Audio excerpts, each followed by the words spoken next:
किसी ने बड़े कमाल की बात कही है कि जिंदगी में संकट का हर दरिया पार होगा, थोड़ी सी हिम्मत रखिए, देखना एक दिन चमत्कार भी होगा। हाय गाइस, मेरा नाम है आरजे कार्तिक। एक छोटी सी कहानी। ये कहानी एक अमीर सेठ की। एक सिटी के सबसे अमीर सेठ थे, बहुत सारा पैसा था, बहुत सारे बिजनेसेस चल रहे थे, बहुत सारी फैक्ट्रीज के मालिक थे, कहीं कोई कमी नहीं, हर तरीके से संपन्न थे। एक दिन अपनी फैक्ट्री का दौरा करके शाम में घर लौटे थे। बड़ा सा बंगला, आलीशान बंगला।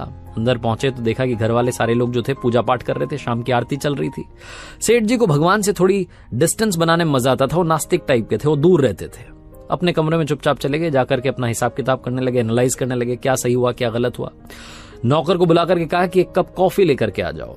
नौकर गया कॉफी तैयार करने के लिए। अचानक से सेठ जी को दर्द होने लगा सीने में, बेचैनी महसूस होने लगी। वापस नौकर को बुलाया और कहा कि एक काम करो, फटाफट से डॉक्टर्स को बुलाओ, कॉफी बाद में बनाना। उस सिटी के जो टॉप हॉस्पिटल के डॉक्टर्स थे वो सारे के सारे आए, आकर के जांचें करी, बहुत सारी रिपोर्ट्स आई। मालूम चला कि सेठ जी हर तरीके से परफेक्टली फाइन थे। सेठ जी ने कहा कि मुझे तो अभी भी बेचैनी हो रही है, मेरे लिए तो दवाइयां लिखी। डॉक्टर्स ने कहा कि आप ठीक हैं, कहां परेशान हो रहे हैं।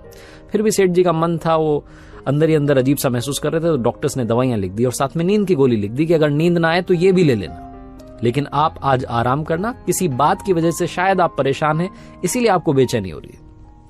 नौकर ने खाना तैयार किया, दवाइयां लेकर के आ चुका था। सेठ जी ने दवाई ली, सोने के लिए बिस्तर पर चले गए, लेकिन नींद नहीं आ रही थी, करवट बदल रहे थे। बिस्तर से उठ करके वो नींद की गोली भी ले ली, लेकिन तब भी नींद नहीं आ रही थी। बहुत देर हो गई थी। घड़ी उठा करके देखा तो रात की 3 बज रही थी। सन्नाटा था, हर तरफ शांति थी। उन्हें लगा कि इस बंद कमरे में शायद घुटन हो रही होगी। कमरे से बाहर निकले, अपने आलीशान बंगले के बगीचे में गए, गार्डन में जाकर के टहलने लगे, लेकिन वो वहां भी उन्हें सुकून नहीं आ रहा था। उन्होंने सोचा कि थोड़ा बाहर टहल करके आता हूं। घर से बाहर निकल गए, कॉलोनी में सड़क पर टहलते टहलते दूर चले गए। इतने ख्यालों में खोए हुए थे, फैमिली को लेकर के, बिजनेस को लेकर के, पता नहीं 50 बातें चल रही थी कि घर से कब दूर आ गए मालूम ही नहीं चला। सड़क किनारे एक चबूतरा था, वहां जाकर के बैठ गए, चप्पल नीचे उतार दी, आराम से बैठे थे। उसके बाद में अपने बचपन को याद करने लगे, उन दिनों को याद करने लगे जब स्ट्रगल किया करते थे, जब लाइफ में कुछ नहीं था। वो सारे दिन याद आने लगे।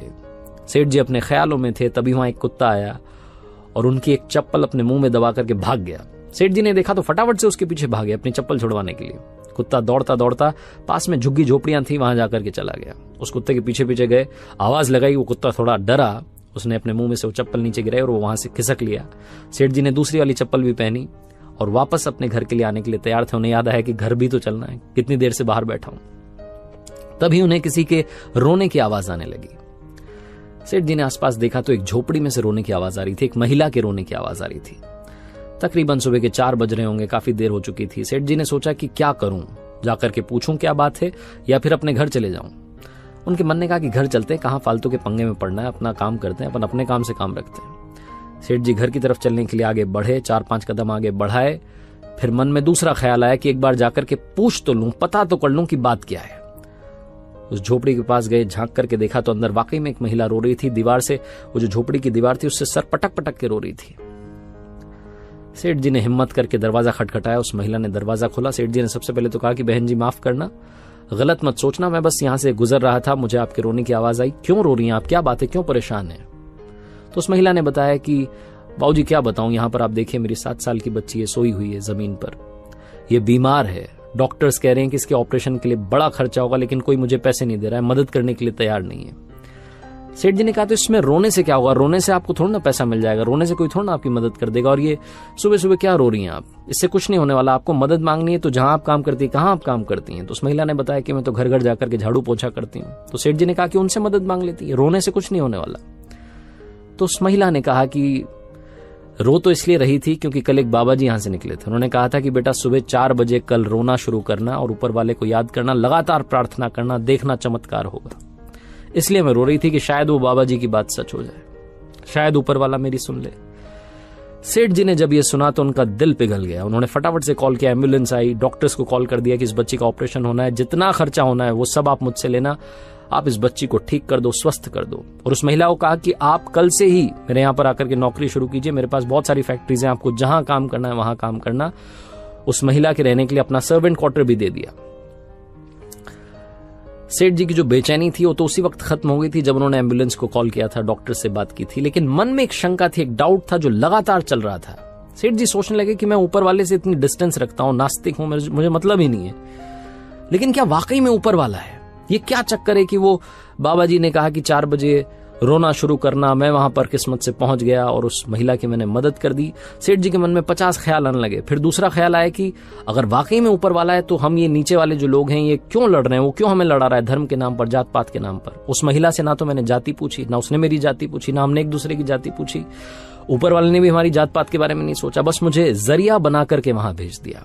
सेठ जी को उस दिन समझ में आया कि लाइफ में वो काम में बड़ा विश्वास रखते थे कि कर्म किए जाओ, वो काम करेंगे तो रिजल्ट मिलेगा, काम करेंगे रिजल्ट मिलेगा।